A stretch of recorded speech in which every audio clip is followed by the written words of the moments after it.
ध्यानाभ्यास के लिए कृपया अपने नेत्रों को बंद कर लीजिए। अपनी वस्तु नेत्र गोचर नहीं है। नेत्रों का विषय पर पदार्थ है और पर पदार्थों को देखना योग्य नहीं है। इसलिए नेत्रों को बंद रखिए। स्वपर का विवेक करना इतना ही मोक्ष का मार्ग है। इससे न कम है न इससे ज्यादा है। पांव से मस्तक तक मूर्त शरीर में ही मिली हुई अपनी अमूर्त काया है। वही मात्र अपनी वस्तु है। उसी को विषय करने का हमारा अधिकार है, कर्तव्य है। अपनी अमूर्त काया के अलावा सब कुछ परद्रव्य है और उनको देखने जानने का हमको किंचित भी अधिकार नहीं है। और फिर भी हम पर पदार्थों को देखते जानते हैं, तो फिर संसार में जन्म और मरण करते रहिए। कोई आपको बचा नहीं सकता है, संसार से पार नहीं कर सकता है। मेरा विशेषण केवल अपनी अमूर्त काया के साथ लगता है। मेरा पिता, मेरी माता, मेरा पुत्र, मेरा भाई, मेरा मकान, ये सब ही संसार के कारण रूप भाव है। जो अपना नहीं है, व्यवहार उसी को अपना कहता है। इसलिए व्यवहार को ही संसार का कारण मानिए। सब व्यवहार झूठा है। व्यवहार किंचित भी आदरणीय नहीं है। व्यवहार का फल ही दुख है। व्यवहार संसार में प्रविष्ट करता है। सकल दुख का कारण व्यवहार जानो। पराश्रितो व्यवहार है। पर का आश्रय करना ही व्यवहार है। और स्वाश्रय है वही व्यवहारातीत अवस्था है। वही मोक्ष का मार्ग है। पांव से मस्तक तक अपनी अमूर्त काया तक सिमट कर रहिए। यदि आपको सुखी होना इष्ट है, क्योंकि सुख इतना ही है। पांव से मस्तक से परे किंचित भी सुख नहीं है। और व्यवहार अपनी अमूर्त काया से परे के पदार्थों की ही चर्चा करता है और उसी से सारा जगत दुखी है। मेरेपन का भाव अपनी अमूर्त काया के अलावा किसी को नहीं देना है। और फिर भी आप देने को आमादा हैं, तो फिर बारंबार मरने के लिए तैयार रहिए। शारीरिक दुखों को, वैश्विक दुखों को भोगने के लिए तैयार रहिए। फिर भले ही भगवान का नाम जपिए, उनकी पूजा करिए, परमात्मा की प्रतिमा बनाकर रोज उनको आंखें फाड़ फाड़ कर देखिए। कुछ भी आपको सुख की प्राप्ति होने वाली नहीं है। परमात्मा की पूजा करिए, उससे कुछ भी इष्ट सिद्धि होने वाली नहीं है। खूब आंख फाड़ फाड़ कर परमात्मा की प्रतिमा को देखिए।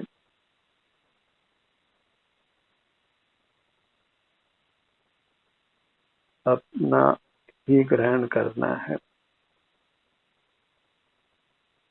पांव से मस्तक तक अपनी अमूर्त काया के अलावा सबका परहेज करना है। पर को त्यागना और अपना ही ग्रहण करना। परदहुआ दो तुम गई, स्वदहुआ दो सुख गई। जहाँ परद्रव्य का आश्रय है वहाँ दुख है, और जहाँ स्वद्रव्य का आश्रय है वहाँ सुख है। सुख से जीना है तो अपना आश्रय करिए, पर पदार्थों को याद ही नहीं करना है, देखना तो बहुत दूर रहो।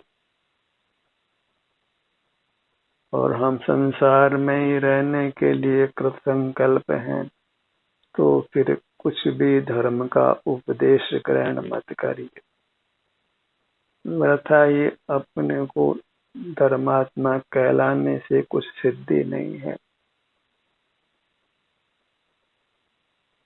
पर का विवेक करके पर में अपनापन हटाकर अपने में अपनापन करना है। और जब अपने में अपनापन होता है तो सारी बहिर्दृष्टि समाप्त हो जाती, मन इंद्रियों पर विजय हो जाती है, जीव परमात्मा हो जाता है।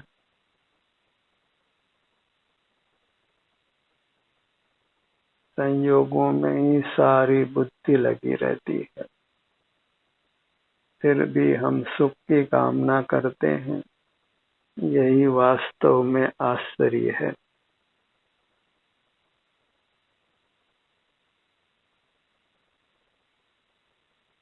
मनुष्य जन्म पाने का एक ही फल है, स्वपर का विवेक करना। और बहिर्मुख रहेंगे तो फिर ये मेरा ये तेरा पर पदार्थों में होता ही रहेगा। लोक में भी जो पदार्थ अपने नहीं है उनसे कहाँ व्यवहार करते हैं। अधिकतम व्यवहार जिनमें हमारा अपनापन होता है उन्हीं के साथ होता है। जिनको हम जानते पहचानते नहीं हैं उनसे हम कहाँ व्यवहार करते हैं।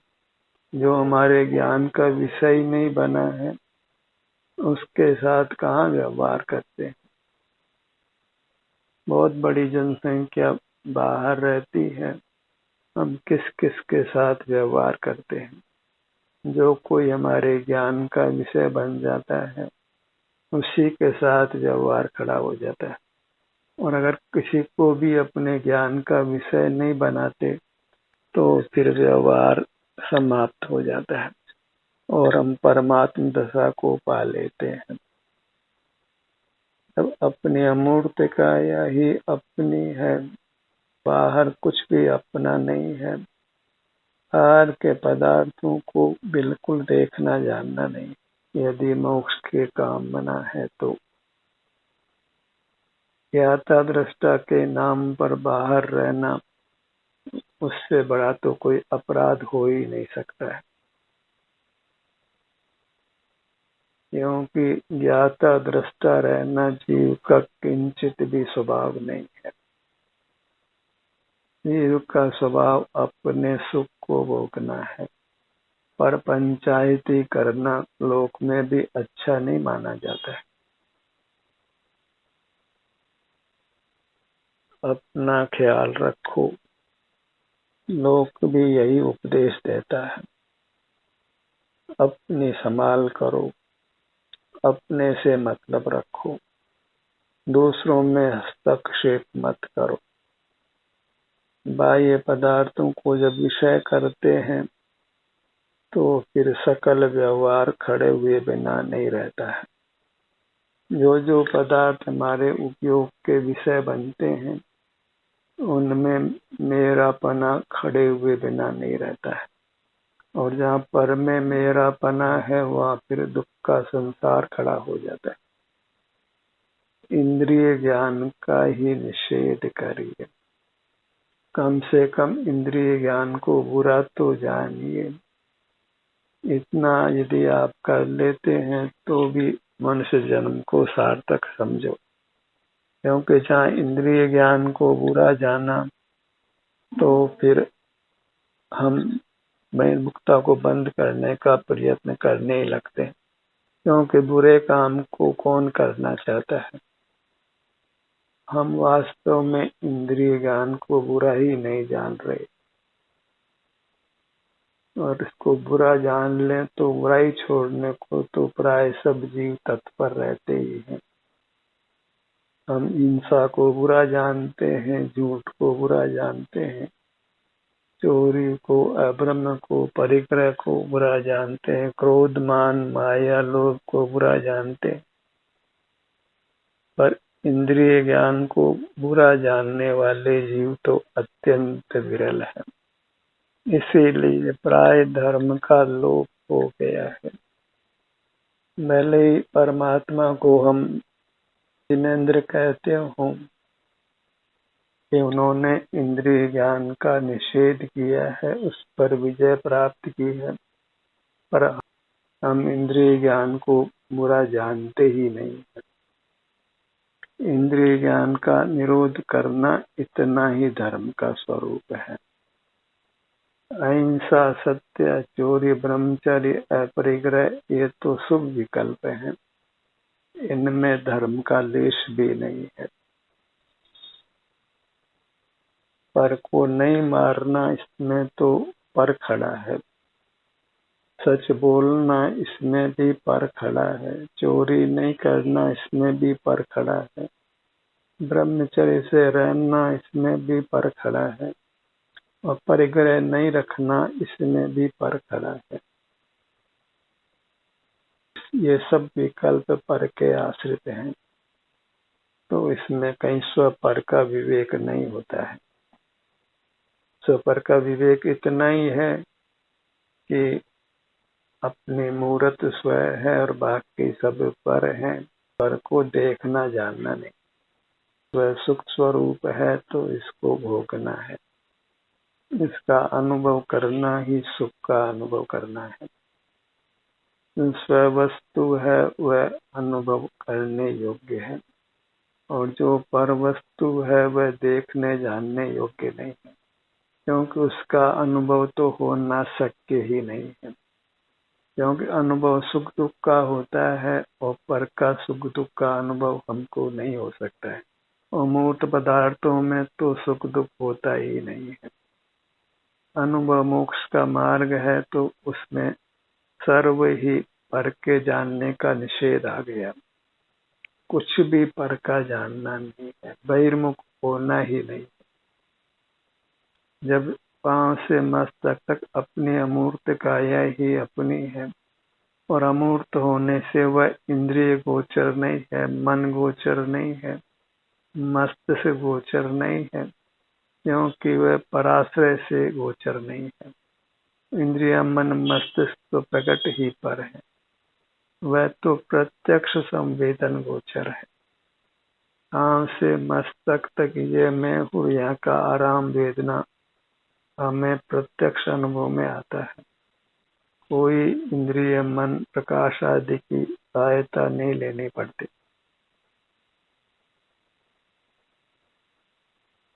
स्वाधीनता से अपना अनुभव करिए, वही सुख का मार्ग है।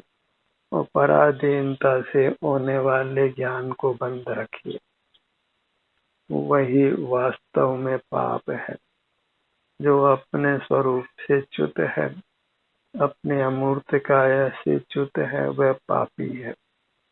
फिर भले ही वह अहिंसा, सत्य, चोरी, ब्रह्मचर्य, अपरिग्रह पालता हो, क्षमाशील हो, मार्दवशील हो, आर्जवशील तो संयम, तप, त्याग, आज्ञा, ब्रह्मचर्य सबको पालता हो, उसके कहीं सुगति नहीं है, कहीं वह सुख प्राप्ति का अधिकारी नहीं है, क्योंकि वह तो 100% बाहर खड़ा है।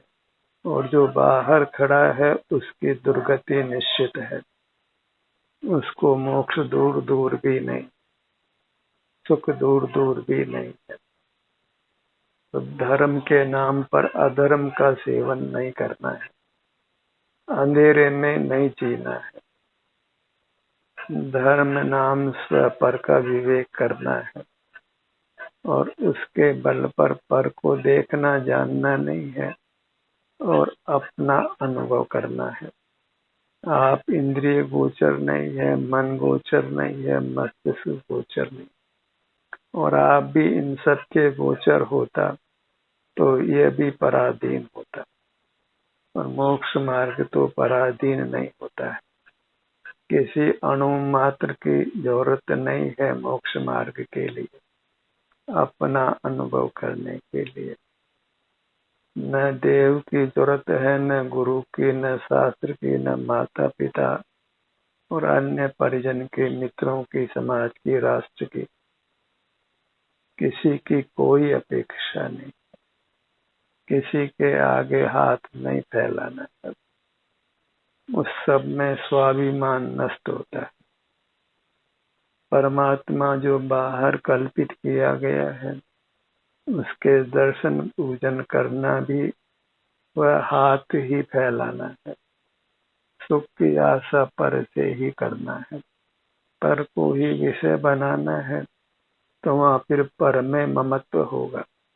ये मंदिर हमारा है, ये भगवान हमारे हैं, ये शास्त्र हमारा है, ये हमारे धर्मावलंबी हैं। कितना कितना पर में अपनापन धर्म के नाम पर खड़ा होगा। यदि धर्म को सही परिभाषित नहीं किया गया। धर्म की परिभाषा बस स्व पर का विवेक करना है, पर को छोड़ना है और स्व को अपनाना है। और स्व को अपनाने के लिए स्व की पहचान करना है। और स्व की पहचान करने के लिए बाहर से दृष्टि हटाना है। जब बाहर के ही विलास में हम समय व्यतीत करते हो तो अंदर का अनुभव करने के लिए समय कहाँ शेष रहता है। सारा सुख बाहर से ही लेना है तो फिर भीतर की तो बात ही नहीं होनी। जहाँ बाहर का पक्ष है तो फिर अंदर का पक्ष नहीं हो सकता, क्योंकि स्व पर का विलोम है। बाहर में किसी का परोपकार करके धर्म मानना है, दया करके धर्म मानना है और नाना शुभ विकल्प करके ही धर्म मानना है, तो भीतर स्वानुभव को धर्म नहीं माना जा सकता है, क्योंकि दोनों का अत्यंत विलोम है। स्व का विलोम पर है तो मोक्ष मार्ग पर आश्रित नहीं। वहाँ पर का न देखना जानना है, न पर का कुछ विकल्प करना है। वो पर का देखना जानना विकल्प करना ये सब ज्ञान से ही होता है। तो ज्ञान कहाँ सुख का माध्यम रहा। सुख का माध्यम साक्षात है। अपने सुख को साक्षात भोगा जाता है। आम से मस्तक तक सुख का अनुभव होता है और वह अनुभव करना ही मोक्ष का मार्ग है। भला उसमें कुछ ज्ञान की आवश्यकता नहीं।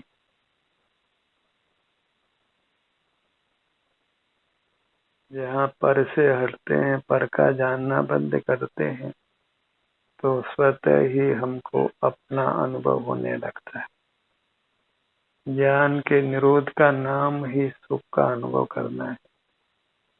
ज्ञान संसार मार्ग है, उसको मिटते ही मोक्ष मार्ग खड़ा हो जाता है। आनंद का अनुभव होने लगता है। सारा जगत बहिर्मुखता में ही धर्म को स्थापित करता है। इसलिए जगत से किंचित भी धर्म की आशा करना व्रता है। हम केवल आनंद भोजी हैं और आनंद अपने सन्मुख होने से होता है। पर के सन्मुख होने का जो आनंद है वह तो कल्पना मात्र है। खाज को जानने से सुख हुआ, वह तो कल्पना मात्र है, क्योंकि उससे तो फिर आगे बहुत पीड़ा होने वाली है। तो बहिर्मुखता में हम जो कुछ करते हैं वह सब खाज को जानने जैसा है। अपने दुख को ही बढ़ाना है।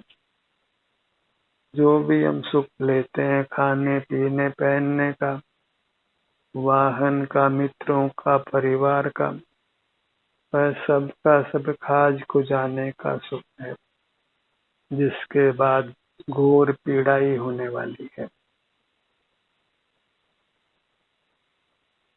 हमें तो बस अपना सुख सिर से पांव तक है, उसको प्रत्यक्ष भोगना है, क्योंकि सुख भोगना ही हमारा स्वरूप है, दुख भोगना हमारा स्वरूप नहीं है। बहिर्मुख रहकर जीव वास्तव में दुख भोगता है। खूब भूख लगी हो, भूख की तकलीफ बर्दाश्त करिए, फिर भोजन स्वादिष्ट लगने वाला है।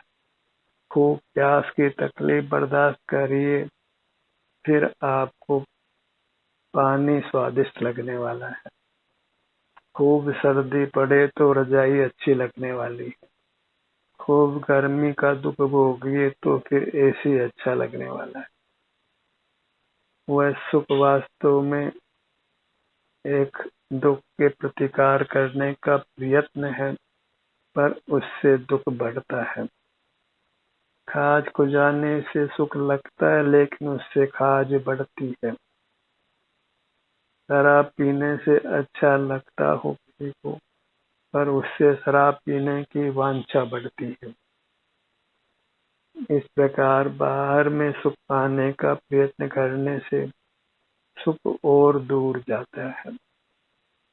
जो मंदिर जाते हो तो फिर मंदिर जाना बंद हो, किसी भी कारण से गवर्नमेंट के लॉकडाउन करने से, तो फिर भीतर बहुत दुख होता है। पराश्रय में सदा ही पराधीनता है, और अपना अनुभव करने में कोई लॉकडाउन लगा सकता नहीं है। बिजली नहीं आवे, प्रकाश नहीं हो तो परेशानी। जिस विषय को जानना हो वह दूर चला जाए, उस तक पहुंचने के लिए अर्थ नहीं हो तो उसको देख जान नहीं सकते। पर अपना अनुभव करने को कोई शर्त नहीं है, धर्म को कोई शर्त नहीं है। अधर्म को बहुत शर्तें हैं, क्योंकि अधर्म करना पराधीन है। भूखे को भोजन कराने का सुख पाने के लिए किसी को भूखा रहना होगा। किसी पर दया तभी की जा सकती है जब कोई दुखी होगा। दया करने का सुख पाने के लिए किसी को दुखी होना होगा। ये कैसा मोक्ष मार्ग हुआ? मोक्ष मार्ग पर से अत्यंत निरपेक्ष है, अत्यंत स्वाश्रित है, और अपने आश्रय में कुछ ज्ञान की आवश्यकता नहीं है। अपना सुख भोगा जाता है, जाना नहीं जाता है। जाने तो मूर्त पदार्थ जाते हैं। पेट में दर्द हुआ तो अनुभव हो गया, दर्द मिटा तो अनुभव हो गया। शरीर में स्वास्थ्य है तो सुख का अनुभव हो गया। वहाँ कुछ ज्ञान करने जैसी बात ही नहीं। अपना सुख अनुभव होता है जब हम ज्ञान करना बंद कर देते हैं, तो स्वतः ही सुख का अनुभव होता है। जो कहते हैं कि सुख का अनुभव भी ज्ञान से होता है, उनको कुछ भी मोक्ष मार्ग की समझ नहीं है। सुख अपने आप में पूर्ण परिणाम है, वह पराधीन भाव नहीं है। पराधीनता तो ज्ञान में है, जिसके लिए इंद्रियां चाहिए, प्रकाश चाहिए, जानने योग्य वस्तु चाहिए। कितनी पराधीनता है! जिसको जानना वो पदार्थ हो, इंद्रियां हो, प्रकाश हो, ऐसा पराधीन मोक्ष मार्ग कैसे हो सकता है? ज्ञान पराधीनता से होता है, और पराधीनता में स्वप्न में भी सुख नहीं है। और अपने अनुभव को कुछ पढ़ना लिखना जानना नहीं है। बच्चे को भी आराम शरीर में होता है तो वह रोना बंद कर देता है, और शरीर में वेदना हो तो रोना शुरू कर देता है। उसमें कुछ ज्ञान का कोई काम नहीं है। सिर से पांव तक ये स्व है, ऐसा अनुभव से ही जाना जाता है। अनुभव से सुख तो आता ही अनुभव में है, पर साथ में सच्ची समझ भी हो जाती है। जब तिल को पेलते हैं तो तेल तो मिलता ही है, पर साथ में खल भी पैदा हो जाती है। जब अपना अनुभव करते हैं, सुख की शांति की अनुभूति होती है, तो सुख इतना ही है, ऐसी समझ भी हो जाती। समझ करना नहीं है, समझ हो जाना है। जब हम अपने आनंद को भोगते हैं तो हमें सम्यक ज्ञान पैदा हो जाता है, खल की तरह से। हमें तो सुख चाहिए तो सिर से पांव तक इतना सुख है, तो बाहर का जानना बंद कर देते हैं तो स्वतः ही सिर से पांव तक का सुख हमको अनुभव में आने लगता है। वो प्रथम तो सही के किसी भाग के सुख का ही अनुभव होता है, पर ऐसा अनुभव करते करते फिर पूरी अमूर्त काया का सुख अनुभव में आता है। जैसे जैसे कर्म का लोप होता है, कर्म का नाश होता है, वैसे वैसे ही हम अपने अधिक भाग को स्पष्टतया अनुभव कर पाते। तो बारंबार अपना अनुभव करने का ही अहोरात्रि प्रयत्न करिए, क्योंकि अपनी वस्तु ही अपने द्वारा ग्राह्य है।